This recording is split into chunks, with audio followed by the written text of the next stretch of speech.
Chào mừng tất cả các bạn đã đến với kênh Xe Hay V88, kênh cập nhật tất cả về các dòng xe. Kênh hôm nay sẽ cung cấp thông tin cho các bạn về dòng xe Hyundai Elantra N 2022 có gì hot, thông số kỹ thuật, hệ thống vận hành, nội thất, ngoại thất, giá bao nhiêu và nó mạnh như thế nào.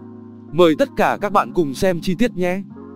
Hyundai Elantra N là phiên bản hiệu suất cao của dòng xe Hyundai Elantra. Sau một thời gian hé lộ hình ảnh, Hyundai Elantra N 2022 chính thức được ra mắt vào ngày 14 tháng 7 năm 2021. Hyundai Elantra N còn được gọi với tên khác Hyundai i30 tại một số thị trường. Ngoại thất Hyundai Elantra N 2022. Tổng thể ngoại thất của Hyundai Elantra N 2022 được thiết kế góc cạnh, mạnh mẽ. Sơn màu tối tăng thêm vẻ thể thao cho chiếc xe. Logo N đặt bên phải lưới tản nhiệt. Trên nắp capo có những đường gân nổi. Nhìn tổng thể, Elantra 2022 trông cá tính và thời thượng hơn hẳn bản tiền nhiệm với kiểu dáng cúp 4 cửa tương tự đàn anh Sonata. Bên cạnh đó, xe còn được trang bị bộ khung gầm mới có kích thước thể dài nhân rộng nhân cao lần lượt là 4676 x 1826 x 1414 mm. So với bản tiền nhiệm, Elantra 2022 dài hơn 56 mm, rộng hơn 25 mm và thấp hơn 20 mm. Do đó, Elantra trông to lớn hơn khi đứng cạnh các đối thủ như Honda Civic, xe Toyota Corolla hay xe Mazda 3. Đầu xe Elantra 2022 trông hầm hố và hung dữ hơn hẳn nhờ bộ lưới tản nhiệt 3D mới có kích thước lớn ôm trọn phần đầu xe, lấy cảm hứng từ đàn anh Sonata. Đặc biệt, đèn xi nhan được tích hợp vào bên trong mặt ca lăng thay vì nằm bên trong cụm đèn trước như truyền thống. Cụm đèn pha LED cũng được làm mới với đồ họa hình chữ V kết hợp cùng đèn mí daylight đẹp mắt cho ánh nhìn sắc sảo. Trong khi đó, cản trước trông sâu và rộng tạo vẻ bề thế hơn bản tiền nhiệm. Trong phân khúc C, hầu hết các đối thủ đều có các đường gân kéo dài tương đồng nhau khá nhàm chán. Elantra 2022 quyết định lại mới chi tiết này bằng những đường dập nổi kiểu zig zag độc đáo, không đụng hàng và tôn lên chất thể thao. Để làm bật lên kiểu dáng cúp, hông xe của Hyundai Elantra 2022 có những chi tiết nhận dạng như nắp capo kéo dài chẻ chung với viền đen tại cửa sổ khoang sau. Mảnh ghép cuối cùng là bộ la răng 5 cánh mang đậm phong cách thể thao. Là dòng xe thiên về hiệu suất nên Hyundai đã trang bị cho Elantra N hệ thống phanh 360mm với các má phanh làm từ vật liệu chịu được ma sát cao. Bộ hút gió trước được thiết kế lại giúp hệ thống phanh trên xe được làm mát tốt hơn. Xe được trang bị bộ cánh gió độc đáo, thể thao và bộ khuếch tán phía sau. Cụm đèn hậu LED hình chữ T nằm ngang. Nối liền hai cụm đèn hậu là dải đèn LED thanh mảnh. Cụm đèn hậu được lấy cảm hứng từ F1. Đuôi xe Elantra 2022 trông rất hiện đại với dải LED trải dài hết phần đuôi xe tạo thành chữ H đẹp mắt. Thay đổi này giúp Elantra 2022 trở nên khác biệt và ăn đứt các đối thủ về độ thẩm mỹ. Bên cạnh đó, trên nắp khoang hành lý còn được tích hợp cánh gió góp phần cải thiện tính khí động học. Nội thất Hyundai Elantra N 2022. Nhờ trục cơ sở được kéo dài thêm 20mm, đạt 2720mm, khoang cabin của Hyundai Elantra 2022 đã trở nên rộng rãi hơn trước. Đặc biệt, không gian bên trong sẽ trở nên sống động hơn nhờ được bổ sung hệ thống đèn viền nội thất 64 màu sắc. Khám phá khoang lái của xe Elantra 2022 bản N, khách hàng sẽ ấn tượng ngay với màn hình mới sau vô lăng. Màn hình này sẽ hiển thị thêm các thông số vận hành quan trọng như nhiệt độ dầu, nước làm mát, mô men xoắn và áp suất bộ tăng áp. Đặc biệt, Elantra N 2022 còn có hệ thống GPS bấm giờ vòng đua mang đến trải nghiệm phấn khích nhất. Để đảm bảo an toàn khi chạy tốc độ cao, hãng xe Hàn đã bổ sung thêm các chốt an toàn và bộ ghế đua thể thao thấp hơn 10mm so với bản tiêu chuẩn. Độ rộng rãi ở hàng ghế sau vẫn được giữ nguyên như các bản thường. Nhằm góp phần tạo thêm cảm giác phấn khích cho người lái, Elantra N 2022 được bổ sung bộ khuếch đại âm thanh Equalizer. Hệ thống này sẽ có thể điều chỉnh độ ồn từ hệ thống ống xả vọng vào khoang lái. Khám phá khoang lái, khách hàng sẽ có cảm giác mình đang trải nghiệm một chiếc sedan hạng sang đến từ Đức. Trong khi vô lăng có thiết kế 4 chấu ngang và cần số chữ T giống với Audi thì hai màn hình 10.25 inch nằm cùng trên một mặt phẳng lại giống Mercedes. Theo chia sẻ từ phía Hyundai, khoang lái của Elantra 2022 có thiết kế lấy cảm hứng từ cabin của một chiếc máy bay thương mại. So với bản tiền nhiệm, không gian để chân ở hàng ghế sau của Elantra 2022 đã được tăng thêm 58mm. Qua đó giúp người dùng có thể duỗi chân thoải mái hơn. Có thể nói, Elantra 2022 đang là mẫu sedan có khoang hành khách rộng rãi nhất phân khúc.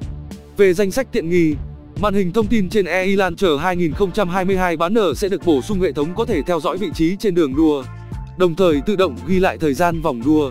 Giao diện này rất dễ nhìn với khả năng hiển thị rõ ràng, trực quan cho người lái.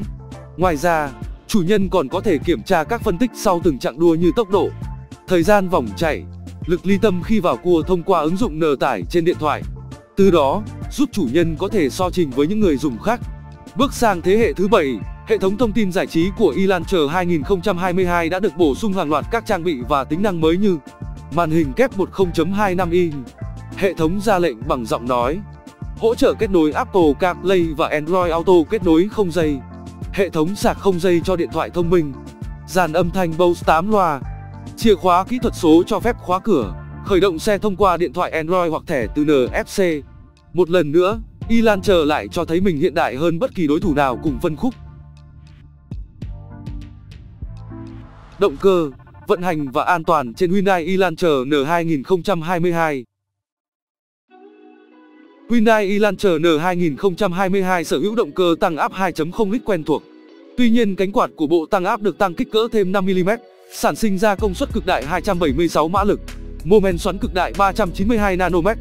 Đi kèm là hộp số tự động ly hợp kép 8 cấp. eLauncher N 2022 không có hộp số sàn như i20N, i30N và Veloster N. Khi kích hoạt chế độ Shift, sức mạnh của Hyundai eLauncher N 2022 sẽ tăng lên đạt mức 285 mã lực, giúp xe tăng tốc từ 0 lên 100 km/h trong thời gian 5.3 giây. Để tăng cường hiệu suất, Hyundai eLauncher N 2022 được trang bị bộ vi sai hạn chế trượt điện tử có tên là Different, hệ thống lăn control và các chế độ lái gồm Shift như các mẫu Hyundai N khác. Một tính năng có trên eLauncher N 2022 lấy cảm hứng từ xe đua WRC là việc tích hợp trục dẫn động, trục bánh xe và bạc đạn giúp xe tăng khả năng bám đường, đồng thời giảm khối lượng thêm 17 kg. Hỗ trợ thêm cho chiếc xe mạnh 276 mã lực này là hệ thống treo điện tử, kết hợp cùng cánh tay đòn kép giúp tối ưu hóa cảm giác lái, giảm tiếng ồn và độ rung của xe.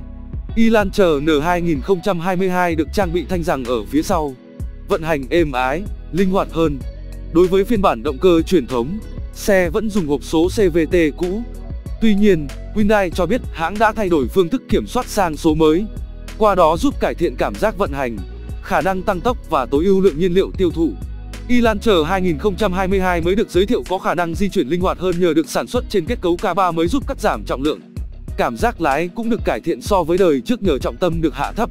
Đi kèm là hệ thống treo mới giúp tăng độ phản hồi. eLauncher 2022 thế hệ thứ 7 được trang bị những hệ thống an toàn tiêu chuẩn nổi bật như cảnh báo va chạm phía trước với khả năng phát hiện người đi bộ, hệ thống hỗ trợ giữ làn đường, hệ thống pha cốt thông minh, camera lùi với các vạch hướng dẫn.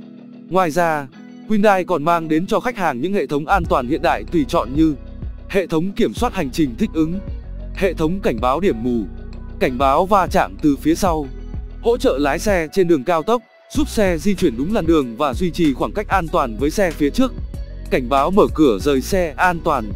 Nếu phát hiện xe phía sau đang tiến lại gần có thể gây ra tai nạn, hệ thống sẽ cảnh báo để hành khách có thể thao tác mở cửa xe an toàn hơn. Giá xe Hyundai eLauncher 2022. Hyundai eLauncher N 2022 sẽ được bán ra tại thị trường Mỹ vào cuối năm 2021 hoặc đầu năm 2022. Giá bán cho phiên bản thể thao này chưa được hãng công bố chính thức, tuy nhiên giá bán dự kiến là từ 30.000 đô la Mỹ. Khi eLauncher N về Việt Nam thì có thể sẽ trở thành sedan hạng C mạnh nhất phân khúc. Tại Việt Nam, eLauncher có giá từ 580 triệu đồng đến 769 triệu đồng, cạnh tranh trực tiếp với Kia Cerato, Mazda 3, Toyota Corolla Altis, Honda Civic. Hiện tại chỉ có Honda Civic là có phiên bản thể thao RS. Với hàng loạt nhưng thay đổi, nâng cấp lấy cảm hứng từ xe đua, Hyundai eLauncher N 2022 sẽ là mẫu xe lý tưởng để trải nghiệm cảm giác lái như xe đua với giá bán hợp lý. Nhiều khách hàng Việt sau khi tìm hiểu phiên bản này cảm thấy rất hào hứng và hy vọng Hyundai Việt Nam có thể sớm mang về nước. Video của chúng tôi đến đây là kết thúc. Cảm ơn tất cả các bạn đã quan tâm tới xe Hiace V88 và theo dõi video của chúng tôi. Đừng quên like, share và đăng ký kênh nhé. Đặc biệt đừng quên bật chuông để theo dõi những video nhanh nhất. Một lần nữa xin cảm ơn tất cả các bạn.